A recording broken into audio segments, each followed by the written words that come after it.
La parole est à Monsieur Éric Ciotti. Merci, Monsieur le Président.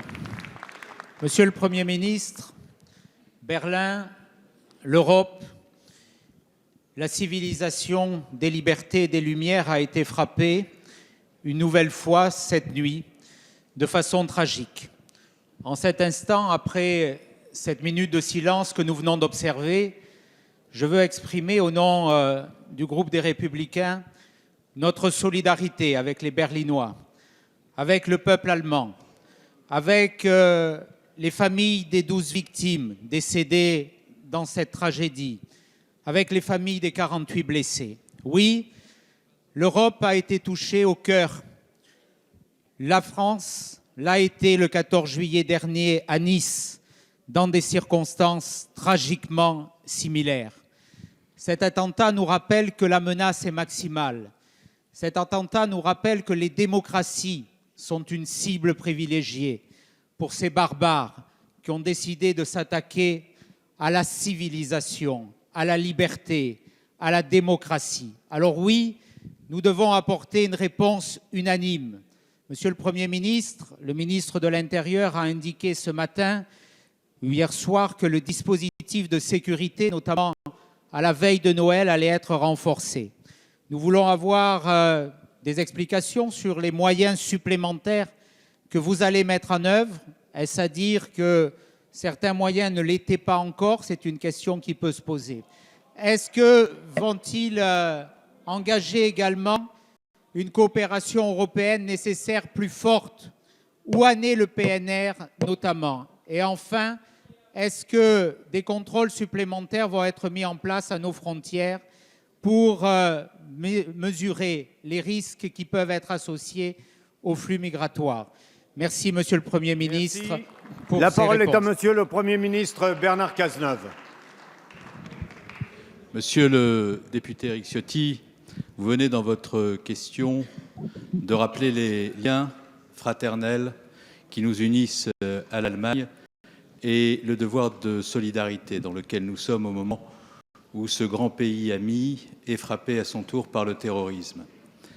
Pour avoir été avec le président de la République et le Premier ministre Manuel Valls en première ligne en 2015 lorsque notre pays a été frappé, puis en 2016, vous avez évoqué la tragédie de Nice. Je me souviens des mots, des gestes de la chancelière Angela Merkel et des mots, des gestes de mon homologue de l'époque, Thomas de Maizière, qui à son tour aujourd'hui est en première ligne.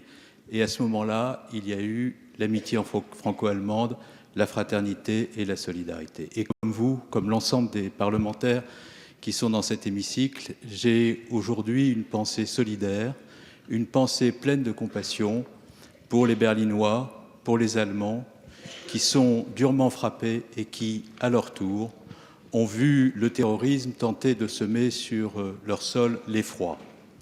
Mais cette solidarité, cette force de la relation entre nos deux pays a aussi une signification.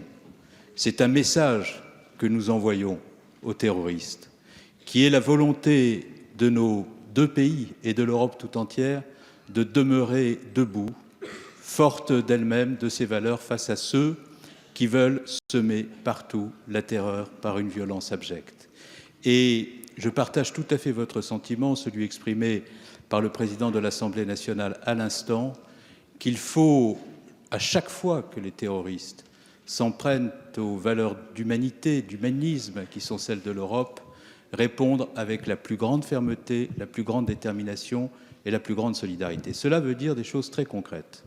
Pour ce qui concerne notre pays, depuis maintenant plusieurs mois, nous avons considérablement rehaussé les moyens de la lutte antiterroriste. Plusieurs lois antiterroristes ont été votées. Et je veux rendre d'ailleurs hommage à l'ensemble des groupes de la représentation nationale qui, pour protéger nos concitoyens, ont accepté de s'ériger au-delà des contingences, au-dessus des contingences de la politique dans sa dimension classique, pour faire en sorte que nous nous rassemblions pour la protection des Français. Nous avons voté ensemble l'interdiction de sortie du territoire. Nous avons voté ensemble le blocage administratif des sites qui appellent et provoquent au terrorisme. Nous avons voté ensemble la nouvelle incrimination pénale d'entreprises individuelles terroristes. Nous avons voté ensemble les textes de l'état d'urgence et encore, il y a de cela quelques jours, avons obtenu un vote conforme des deux assemblées pour que la protection des Français puisse être renforcée et se poursuivre. Nous avons fait le bilan ensemble et je salue le président Rimbourg pour le travail qui a été accompli pour que, sous le contrôle du Parlement, les mesures de police administrative, les perquisitions administratives, les assignations à résidence permettent de protéger notre pays contre le terrorisme. Nous avons engagé avec Thomas de Maizière, dans le cadre d'un agenda franco-allemand pour la sécurité, des chantiers absolument essentiels pour la sécurité de l'Union européenne. Renforcement au contrôle des frontières extérieures de l'Union européenne, réforme du système d'information Schengen, modification de l'article 7-2 du Code frontière Schengen pour pouvoir procéder à un meilleur contrôle des entrées sur le territoire de l'Union, mise en place en France du contrôle aux frontières depuis le 13 novembre 2015, interconnexion des fichiers antiterroristes, mise en place d'une nouvelle directive de lutte contre le trafic d'armes. Bref, vous pouvez constater à travers ce bilan qui n'est pas exhaustif que nous n'avons cessé au cours des derniers mois, ensemble, au sein de l'Union européenne, de prendre les mesures pour assurer la protection des Français. Vous me posez la question de savoir si on fait plus aujourd'hui qu'hier. Mais nous faisons depuis des mois le maximum.